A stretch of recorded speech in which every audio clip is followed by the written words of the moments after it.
સમર્થકો આવે એમને કહેજો કંપનીની અંદર શોષણ થાય છે તોય થોડી રેલી કાઢજો લે.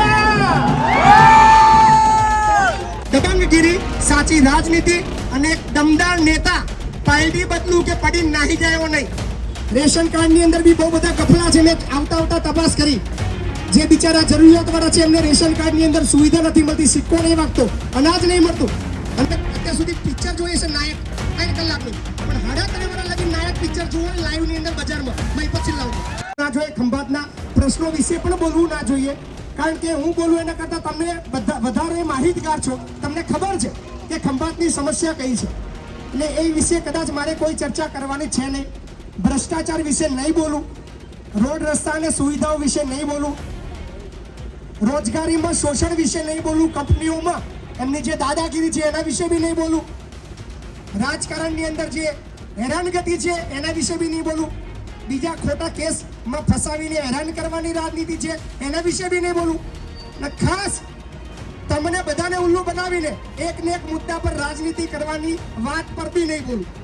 નક્કી તમારે કરવાનું છે ખંભાતમાં કેવો નેતા લેવો છે, કારણ કે તમે ગઈ વખતે ભરપૂર મતદાન કર્યું હતું, બહુ સારા વોટ આપીને તમે એક વ્યક્તિને જીતાડ્યો હતો, પણ ખબર નહીં અને એવું લાગે છે કે ભાઈ આપણે આ પાર્ટીમાંથી વિકાસ ના કરી શકીએ, બીજામાં જઈએ તો વિકાસ થાય. તો પહેલા તમે એમ જ હતા, એ મૂકીને બીજામાં ગયા, ભાઈ પાછા એમાં ગયા. એટલે પોતાની જે સ્વાર્થ નીતિ છે પબ્લિકને ખબર છે, તમારે સમજવાનું છે. હું કહું અને તમે સમજો એના કરતાં વધારે તમે લોકો સમજદાર છો. ફરી પાછી ચૂંટણી આવી છે, બધા કાર્યકર્તા બી મારા તો જો કે બધા ચાહક છે, કોઈ કાર્યકર્તા નહીં, પણ બેઉ રાજકીય પાર્ટીના કાર્યકર્તાઓ છે. સમજાવવા આવશે, પણ એમને કહેજો કે તમારા નેતાઓ અમાર ખંભાતની અંદર આવેલી કંપનીની અંદર જે શોષણ થાય છે એ મુદ્દે બોલતા કેમ નથી. 250 રૂપિયામાં 300 રૂપિયામાં કોમ કરાવે છે, પણ નેતા કે નેતાના કાર્યકર્તાઓ કોઈ કંપનીના ગેટ આગળ જઈને જો રેલી નહીં કરતા, જો કોઈ સભા નહીં કરતા અને જો કોઈ કામદાર બાબતની અંદર બોલતા નહીં. શા માટે નહીં બોલતા ભાઈ? અસલ મુદ્દો તો એ છે, અસલ રાજનીતિ તો એ છે, પણ નહીં બોલે. રેશન કાર્ડની અંદર બી બહુ બધા ગફલા છે. મેં આવતા તપાસ કરી. જે બિચારા જરૂરિયાતવાળા છે એમને રેશન કાર્ડની અંદર સુવિધા નથી મળતી, સિક્કો નહીં વાગતો, અનાજ નહીં મળતું, અને જેને મળે છે એને વગર પાવતીનું 10 કિલો 5 કિલો ઓછું. એ બાબતની અંદર બી કોઈ નેતાને નહીં પડી. બિચારા આવાસવાળા જે જરૂરિયાતવાળા આવાસવાળા છે એમને ઘર નહીં મળતા. પૈસા 10-20 હજાર રૂપિયા નેતાઓ ઉલ્લુ બનાવી લોકો જો લૂંટી રહ્યા છે. આ બધું જ નેતાને ખબર છે, છતાં નેતા આંધળો બોબડો અને ચૂપચાપ જોઈને નેતા બનીને ફરે છે. એટલે હવે તમારે નક્કી કરવાનું છે કે આવી જ રાજનીતિ કરવી છે, આવી જ જિંદગી જીવવી છે કે બદલાવ લાવવો છે. પ્રશ્નો તમારે 30 વર્ષ જૂના, અત્યારથી જે લોકો જે ઉંમરલાયક છે એમને હું પૂછીશ કે 30 વર્ષ પહેલા જે નેતાઓ નેતા બનવા હતા, જે મુદ્દાઓ હતા, એ જ મુદ્દા આજે પણ એના એ જ છે. એક પણ મુદ્દો બદલાયો નથી, કામ હજી પણ ત્યાં છે. એટલે વિચારવાનું રહ્યું. મારી પાસે વિશેષ કશું આપવા અત્યારે નથી, પણ કામની ગેરંટી આપું છું, ભ્રષ્ટાચાર મુક્ત જીવનની ગેરંટી આપું છું. ખંભાતની અંદર કોઈ માયનો લાલ તમારી જોડે તમારા હકના તમારા પોતાના કમાયેલા 1 રૂપિયો નહીં કઢાઈ શકે એની ગેરંટી આપું છું. મામલતદાર કચેરી જાઓ, તાલુકા પંચાયત જાઓ, પોલીસ સ્ટેશન જાઓ, કોઈના બાપની તેવડ નહીં હોય કે તમને ખોટી રીતે કોઈ હેરાન કરશે. તમારો આ ભાઈ તમારી જોડે ઉભો રહેશે. જાહેરની અંદર બોલું છું. આ એક પણ નેતા નહીં બોલે તમારામાં, કારણ કે બધા જ પોતાની સ્વાર્થની રાજનીતિ કરે છે. પણ એ સિવાય બીજા ઘણા બધા મુદ્દાઓ છે. વાંચજો, મેં મારા જે ચૂંટણી ઢંઢેરો છે એની અંદર તમને લખીને આપ્યું છે, અને એ બધા જ મુદ્દા મેં મારા ખેડા જિલ્લાની અંદર કરીને આવ્યો છું. છાતી ઠોકીને બોલું છું. 3 લાખ કામદારોને ન્યાય અપાયો છે. જે લોકો 200 રૂપિયામાં 250માં કામ કરતા આજે 462 રૂપિયા પગાર લે છે, અને એમાં 30,000 ખંભાતના બી છે. ખંભાતની અંદર ઢગલા કંપનીઓ છે, બધી કંપનીમાં મહિપતસિંહ રેડ કરી. કોઈ ખંભાતનો માયનો લાલ નેતા જોવા નહીં ગયો જે પોતાની જાતને નેતા કહે છે, અને 2 કિલોમીટર વિસ્તારની અંદર કંપની હોય અને આજે બી અમુક કંપનીમાં શોષણ છે, અને ચાપલુસિયાઓ કે એમના નેતાઓને દેખાતું નથી, તો એ નેતા પર શરમ આવી જોઈએ. મને તો આવે છે. અને એટલે જ માર્કેટની અંદર ચોકમાં જાહેરમાં બોલું છું કે જે નેતા હોય એ નેતા એના વિસ્તારની અંદર યુવાનોનું શોષણ થાય અને આંધળો બનીને ચૂપચાપ જોયા કરે, એને નેતા નાખે. નેતા હોય લડવા જાય. કંપનીના માલિકને ગાઢ બોલીને કે સરકારના નિયમ મુજબનું વેતન આપ, પગાર સ્લીપ આપ, પીએફ આપ, બોનસ આપ, ગરીબના હકના પૈસા ના ખાઈશ.